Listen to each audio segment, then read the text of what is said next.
Hey, what's up? I'm Guy. I'm John. It's our YouTube channel. Subscribe to this channel. We appreciate it if you like this video. Also have a podcast. Check it out in the description. We're proud to be presented by Tito's Handmade Vodka. Go make yourself a cocktail right now. We love Tito's and sodas. Crafted to be savored responsibly. Our number one story again tonight. What was it from Anchorman? Panda Watch, day 2. Yeah. Trey Lance Watch, day 2. He kept it going.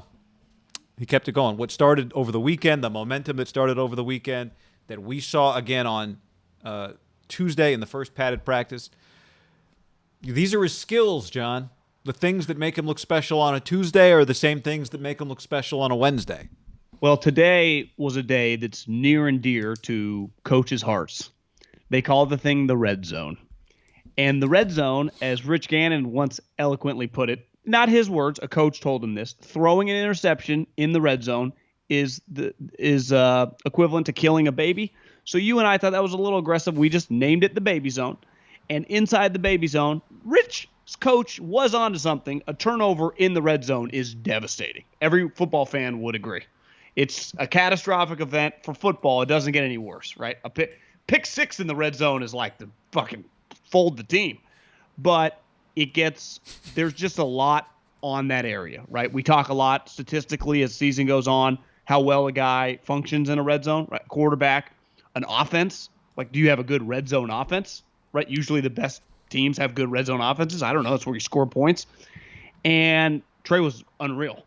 And I don't give you that much credit on a wide open slant. Like, it's a good throw, but it's like, these guys, this is the National Football League. You're going to hit wide open slants or even like a quick out. But to me, the corner breaking routes at the back pylons, when you have kind of roving defenders, right? You have one guy covering them, you have other safeties, and it's not a rope. Because would you agree that like just a slant, if I'm at the 5-yard line, if no one's in my way, it's a basic pass. Like, I could make that pass if I'm a quarterback. I made that pass in high school. I think young quarterbacks who don't know a whole offense yet, you see a lot of slant. Like, that's why you see a lot of slants, I think, with inexperienced quarterbacks. Yeah, I'd say slants and outs would just be the thing that just throw it to a spot. Even outs are a little scary. They are. But is anything scarier than the corner in the back, left or right, where you have to float it, but you also have to put it direct. It's a touch pass. It's my guys in Chicago was like, Trubisky could not do it. Like, he had no chance. He had no touch. And it's a difficult throw. Like, I mean, it's where Peyton Manning's and the Tom Brady's, Drew Brees eat you alive. It's why they're all going to Hall of Fame. Trey hit a couple today that were just like, I just don't know if. I'm not saying Jimmy can't do it. He's done it. But I'm not confident that the Niners haven't been a great red zone offense as a passing team for years, right? I mean, statistically, I haven't looked at least in the last year, but it feels like they were not good the last couple years. And he just did a couple things today where it's like, yeah, that's Albert Breer was out there. He looked at us. Everyone's kind of looked at each other. This isn't some like. I've never been a part of one of these, but they've clearly happened. And I think teams in all sports, baseball, basketball, and football, like a media creation, because it's just good. You want that to happen. It'd be good for everyone kind of covering the team. That is not what's happening here. I swear to God. And really the Niners, the Mayokos, the Inmans, the Bears, they're not even like that to begin with. Biederman, all these guys have been talking about like where we kind of stood, like Jimmy was going to be the starter. This is not. He is taking it for everyone's eyes. And the other thing you'd say about all the Niners reporters, I can't speak for other teams. We've been going there for almost a decade now. The same group has been there the whole time. They've seen a lot. Some of these guys go back to Steve Young. To Dave, yep, way back. Garcia, to Kaepernick, to Alex, to Jimmy, to this. This is not. Again, I haven't been a part of something that's made up. We've been lucky in this area to see a lot of tangible things, right? Steph or Bumgarner, just things that like were historic. I'm not trying to say this is historic, but it's just this is really happening in front of everyone's eyes. Yeah. There's a few layers to it. One, like that throw is what I'm talking about. That corner end zone throw was just everyone looked at each other. To Ayuk, right? To Ayuk, yeah. So before I get to the other thing that I think stands out about him, to your point of this is really happening, I think the thing that hammers it home, it's twofold. One, they traded the farm to move up and draft him third. That happened. So he's not. So when everyone shows up to practice, before they've seen him do anything, they're wondering, what is this guy going to look like? All eyes are on him, right? So they did that first. So it was like, okay, this is the guy we're watching. The message has been sent. Sound the alarm. Your woman has just been cited. If I remember correctly, pick 12, 2 first-rounders, and a 3rd-rounder? It was a lot. It was a lot. Yeah. You remember correctly. But I think, to me, the thing that now being out there back-to-back days that really stands out with Trey Lance, and when Albert Breer was there, also seeing the future for himself, it's that, like, the throw he made that went viral on Tuesday, and he didn't really have one of those throws today, although he had a couple of big throws. He hit Kittle down the middle on a ball that I heard D'Amico Ryan say afterwards in practice, if he really has that much time to throw, we got a problem with our defensive line. He made a really nice throw to Jordan Matthews, who actually Jordan Matthews not only made a nice catch, was kind of throwing his body around, like, just has a good like, clearly a guy who's, like, working very hard to make an impression, to make the team. And on the Kittle throw, I would say a Pro Bowl defender might pick that or make a play on the ball. Yeah, he beat Jonas Griffith again, the linebacker, who also was the guy who Sherfield beat on Tuesday on the deep throw. If Jalen Ramsey was in that vicinity, right? If that's a game, maybe it gets picked. I guess is my point. Again, it'd be a great play by Jalen, but it was a 50-50 ball, I would say.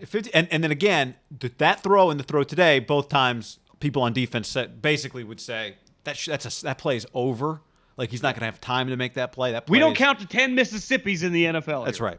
So, but this is what I'm getting at is, I think for the most part, most guys who are quarterbacks who've played in the league for a while, have a game here or a game there or a throw here or a throw here that is an NFL level throw, right? If you took most NFL backups, they can make a big-time NFL throw if you give them enough tries. I think the thing that, to me, in 2 days of watching Trey Lance, that has stuck out, the consistency with which he throws the ball aggressively, the consistency with which he puts the ball on the money, the consistency, John. It's not the splash plays. It's the consistency that he plays with and the confidence that he plays with that, to me, is it's one thing when you go, okay, here's some splash plays. This guy's going to have a chance.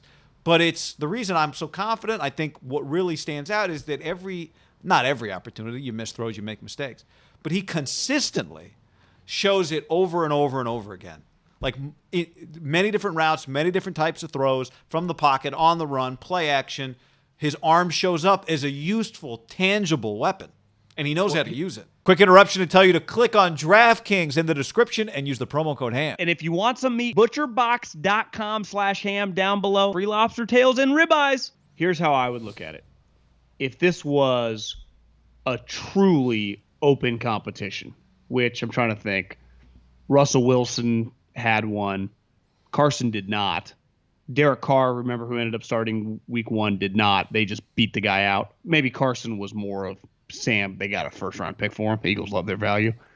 But I think Derek was a good example of one that was not an open competition.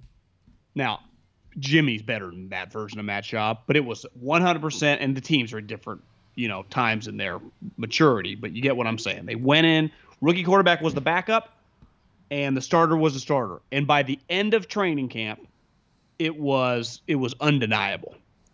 This one, to me, and I went to a lot of those practices, this one is accelerated so much faster than that one did, because it took Derek a couple preseason games and Schaub being awful in those preseason games as well. Like, Derek was good. I don't even think that it has to get quite there, even though I would expect it to be there. If this was an open competition, like, it'd fucking be over. And what is happening out there is Kyle, because you'd be like, well, he's running with the twos. No, he's actually not. He's cooking the books for Trey. He is putting Ayuk, George Kittle, Deebo Samuel. You look out there sometimes with the ones, and I'm not super locked into some of these single digits. Like, Jimmy isn't always throwing with Brandon Ayuk and Deebo Samuel or George. They'll have Dwelly. Is 82 Dwelly? Yeah. Yeah, so, some of those type guys in there rotating in. So, Kyle, this is not – I've been at enough football practices in my life now the last 12 years. In my life, up until this year, the ones and the twos are separate human beings. When the twos come in, Haberman and Middlecoff roll in. When the ones come back, McGlinchey, Trent Williams, Alex Mack, like that group comes. If we just went to LA Ram practice, Matt Stafford's not taking a rep. Whoever their backup is comes in. Cooper Kupp, Robert Woods, Higbee are not on the field. So Kyle is able to keep saying, well, he's running with the twos. He's not. He's running with the ones. Yeah, Alex Mack on that one sequence where Alex Mack snapped in the ball, I'm pretty sure he's the starting center. 100%. But I'd say, obviously, you can rotate the offensive lineman. The skill guys, isn't Kyle kind of admitting, like, I need to make sure of the timing with fucking these guys who are all week one? You're Brandon Ayuk, Debo Samuel. Also, like, let's say he's lined up with Trey Sermon. Well, what is he? Fantasy steal. Yeah, I mean, is he a one? Is he who's going to have more carries, him or Mostert? Who starts? Maybe it's Mostert. Doesn't mean so. Yeah, I mean, I'm with you. Now, I heard Mike McDaniel after practice Wednesday say part of it is it's on the position coaches to make sure, like, okay, when we get out there today, we need George Kittle to run this route. We need Brandon Ayuk to run this route, and so you're just plugging guys. Part of it is about wanting those guys to run something or other. No. I think both are true. I think both are I think both are true.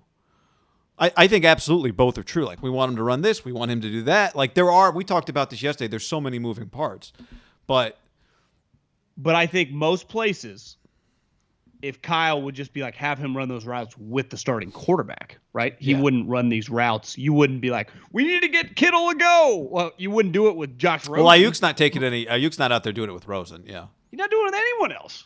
And if Trey Lance was not Trey Lance, but like, Brian Mullins. Hoyer, a true backup, they would not be. Maybe a little bit for those guys to get the leg, but not like it's going down out there. Especially because it's not like there's five guys competing for, the top two receiver spots. The top two receivers are pretty clearly established on this team. And it's not like, well, Brady and Gronk, they've been working together a decade. Just Peyton and Marvin.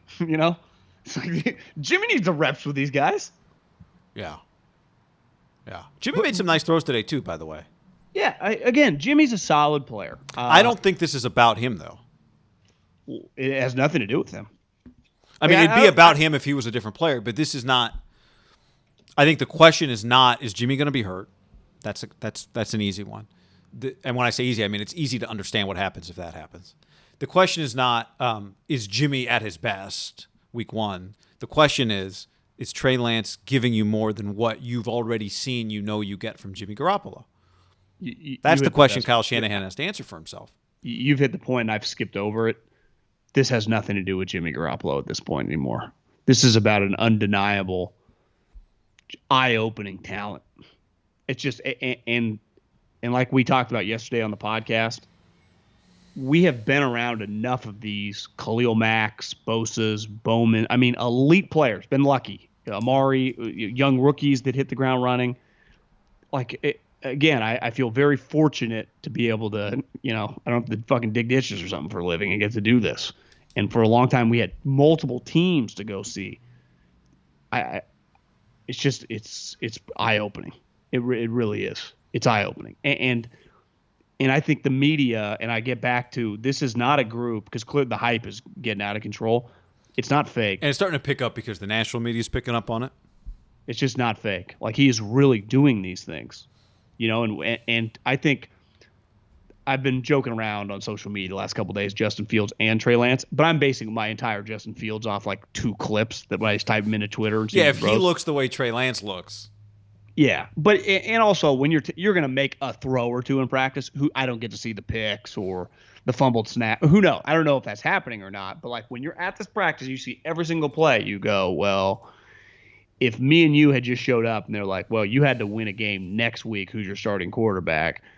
If you just polled the players, the 90 guys on the roster, assuming the Niners have 90 guys, they might be down a couple because of a couple injuries, but wouldn't the number be pretty high?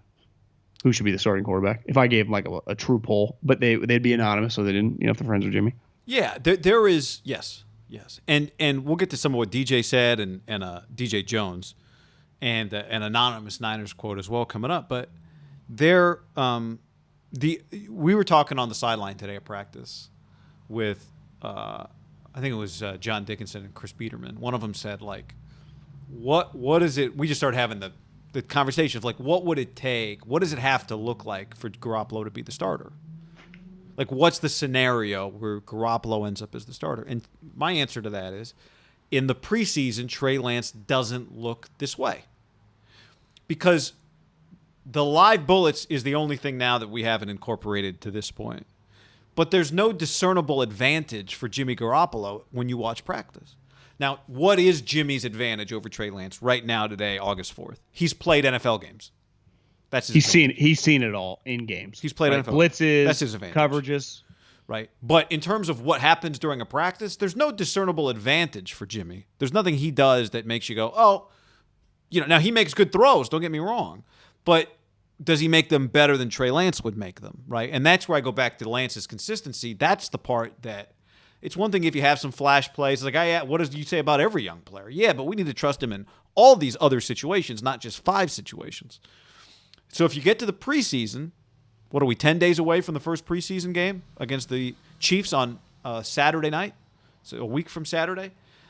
And it looks like it looks in practice, then it's not a tie anymore because Trey Lance does things. Trey Lance Mahomes on Fox is, Oh, yeah. But then it's not a tie anymore because there are things that happen in practice that if they happen live in a game are a clear advantage to Trey Lance. And those are home run throws and running plays. Yeah, I think the running play is basically like and pocket, creativity outside of the pocket.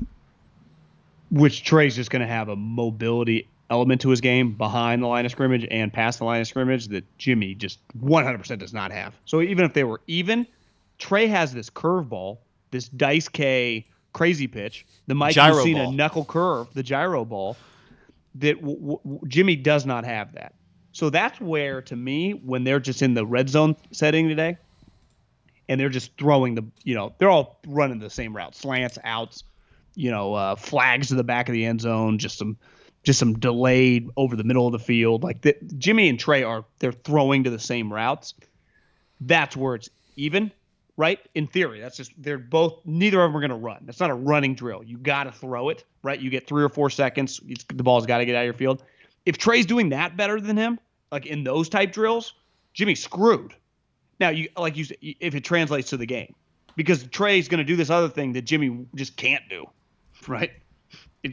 So if he can do the same stuff in the pocket evenly, which based on the 2 practices we were at, he does it better. But if he just does it evenly, it's over. It's just over. Yeah. Now you can always cook the books as a coach and be like, we just want to. But see, I don't think I know. I think people assume that's Kyle's style. We said this before a month before the draft. I said I don't think Kyle is going to play this thing safe when it comes to the pick. So why would he start playing it safe when it comes to the play? He didn't play it safe on the pick, at least in terms of what we thought at the time. Maybe in his mind it was obvious, like this is obviously the guy. But again, if that's how you feel about the guy, then you want to get the guy in the field. It's just we've all got eyes here. Some of this is a projection, but you're big with the visuals today. Yeah, just video.